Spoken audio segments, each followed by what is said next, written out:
రుద్రోపనిషత్తు గొప్పది. ఆ రుద్రోపనిషత్తుని చేయడం వల్ల ఏమిటయ్యా ఉపయోగం అంటే వారు అంటారు, ఊళ్ళో అనేక ధనవంతులను కూడా కదిలించి పిప్పి చేసేసిన క్రూరాన్ని కూడా ఇక్కడ ఉండే నివాసితులకి ఏమీ ఇబ్బంది కలగలేదంటే ఇక్కడ జరుగుతున్న అనుష్ఠానం ఆయన గొప్ప నా గొప్ప కాదు, అనుష్ఠానం గొప్ప. విశ్వం కృష్ణం గ్రామే అస్మిన్ నవాపురం ఇలా వేళలో చెప్పే మనం అంటే నమ్మక ప్రశ్న ఎక్కడైతే ప్రయాణం అవుతుందో అక్కడ అనావృష్టి ఉంటుంది. శతరుద్రియం దాని పేరు.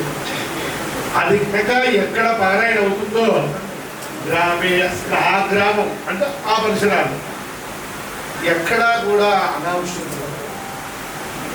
ఒకసారి రుద్రపారాయణ చేస్తేనే మూలపారాయణ అంటే మస్తే రుద్రమంటికలో భూతోషమే నమః అనేది మూలపారాయణ. దాన్ని నమః తే రుద్ర మన్యవే భూతో ఇతి ఈశవే నమః ఇది పదచ్చారు. అంటే ఒకసారి నమక పారాయణ మూలం చేస్తే ఎంత ఫలితమో ఒకసారి పారాయణ పదభాగం చేస్తే రెండింతల ఫలితం. తర్వాత నమస్తే తే రుద్ర రుద్రమణ్యవే మణ్యవ హుతో హుతో తే హుతో యుద్ధుతో తైషవే ఈశవే నమః నమః నమః ఇది క్రమభాగం.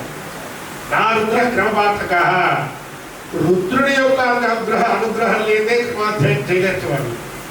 ఈ నమ్మకాన్ని రుద్ర క్రమభాగంలో కనుక పారాయణ చేసుకుంటే 11 సార్లు చేసిన పని. అట్లాగే తర్వాత నమస్తే నమో నమస్తే తే రుద్ర రుద్ర తే రుద్ర రుద్ర మణ్యవే మణ్యవే రుద్ర రుద్ర మణ్యవే ఇది జట.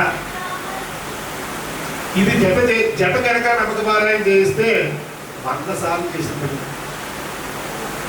తర్వాత ఇప్పుడు మనం చేసింది నమస్తే తే నమో నమస్తే రుద్ర రుద్ర తే నమో నమస్తే రుద్ర తే రుద్ర రుద్ర తే రుద్ర మణ్యవే మణ్యవే రుద్ర తే రుద్ర మణ్యవే నమస్తే రుద్ర మణ్యవే అన్నానికి ఈ గణ చెప్పాలంటే ఎంత కష్టమో తెలుసుకోండి. ఇది కనుక చేస్తేగా 1000 సార్లు కంటే ఎక్కువ చేసిన ఫలితం వస్తుంది. అంటే ఇక్కడ 6 ఘనపాఠీలు 6000 సార్లు నమ్మక పారాయణ జరిగింది. ఇటువంటిది వినడానికి కానీ చూడడానికి కానీ యోగం ఉండాలి. మా నాయనగా చెప్తూ ఉండేవారు, పెళ్ళికి వెళ్ళకపోతే బాగుండదేమో అనేవాడిని నేను నా బంధువులతో పెళ్ళికి. అక్కడ లక్ష్మీనారాయణ స్వరూపులు జీవంతో ఉన్నవాళ్ళు వాళ్ళిద్దరు. సాక్షాత్ లక్ష్మీనారాయణ స్వరూపాయ సాక్షాత్ మహాలక్ష్మి స్వరూపిణి నాని కన్యామని చెప్పి అక్కడ కన్యా వరుణ్ణి కూడా లక్ష్మీనారాయణ స్వరూపంతో పోలుస్తారు. ఆ లక్ష్మీనారాయణ యొక్క కళ్యాణం చూసే భాగ్యం నీకుండాలి. వెళ్ళకపోతే వాళ్ళే ఉంటుంటారని కాదు, వాళ్ళని ఆ పీటల మీద లక్ష్మీనారాయణగా చూసే భాగ్యం నీకుండాలి. నీకు భాగ్యం లేకపోతే అక్కడికే వెళ్తావు. అంటే ఆ భాగ్యం ఆ లక్ష్మీనారాయణ చూస్తేనే నీకు భాగ్యం వచ్చేసింది. మన వాళ్ళు చాలా మంది ఏం వెళ్తానే అర్ధరాత్రి వెళ్ళి 10ంటికి భోజనం చేసి వచ్చి పడుకుందో హాయిగా ఏసీ జన్మంతా వేసి పడుకోవడం జన్మంతా ఇదే. అసలు 10ంటికి రిసెప్షన్ 2 గంటలకు వెళ్ళి 10ంటికి వెళ్ళి వచ్చేస్తే అయిపోతుంది. ఆ లక్ష్మీనారాయణ చూడద్దా, వాళ్ళు కూర్చుని ఆయన కళ్యాణం చేసుకుంటుంటే ఆ పరంపరలకు వస్తుంటే ఎంత ఆ హృదయాన్ని చూసి ఆ హృదయంతో చూస్తే దానికి ఫలితం తెలుసు. అలాగా ఈవేళ ఇక్కడికి ఆయన చెప్పారు ఇలా ఘనపారాయణ అవుతున్న మహానుభావులు వస్తున్నారు. రాకపోతే మిమ్మల్ని ఏమో అరెస్ట్ చేయదు ఆయన, రాకపోతే మిమ్మల్ని ఏం కేకలేదే.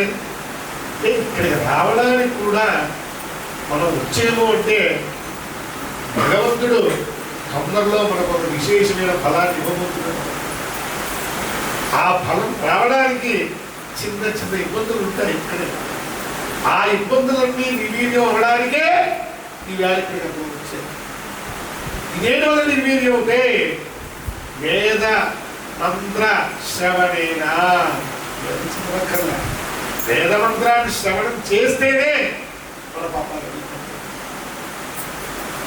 అటువంటి విశేషమైన ఫలాలు అందుకోవడానికి ముందర ఆ విశేషమైన చిన్న చిన్న ఇబ్బందులు ఏమైనా ఉంటే అవన్నీ కూడా ఈవేళ ఇక్కడ విన్న రుద్ర ప్రశ్న గణ వల్ల నిర్వీర్యం అయిపోయి తొందరలోనే యా గురువు గారు మనము ఏదో మా గురించి కాదు, మనం ఈ కార్యక్రమం పెట్టాము, మా ఈప్సితాలన్నీ నెరవేరయ్యి మనం మళ్ళీ ఏదైనా విశేషమైన దైవ సాక్షాత్కం చెందే కర్మ ఏదైనా చేద్దామా అనేటట్లుగా మీకు ఆ భగవంతుడు అనుగ్రహించాలని కోరుకుంటూ, ఏదో ఒక రోజు వచ్చేసే వ్యక్తికి ఇవాళ పుణ్యమంతా వచ్చేసింది అనుకోకుండా ఆడవాళ్ళేంటి మగవాళ్ళేంటి ప్రతిరోజు కూడా దేవాలయ సందర్శన, ఇంట్లో కాస్త ఉన్న దేవాలయంలో నిర్మాలయం తీసి దీపారాధన చేయడం, సమీపంలో ఉన్న దేవాలయాన్ని వెళ్ళడం, సమీపంలో ఉన్న గురువుల్ని ఒక్కసారి మనస్ఫూర్తిగా కల్లారా చూసుకుంటే,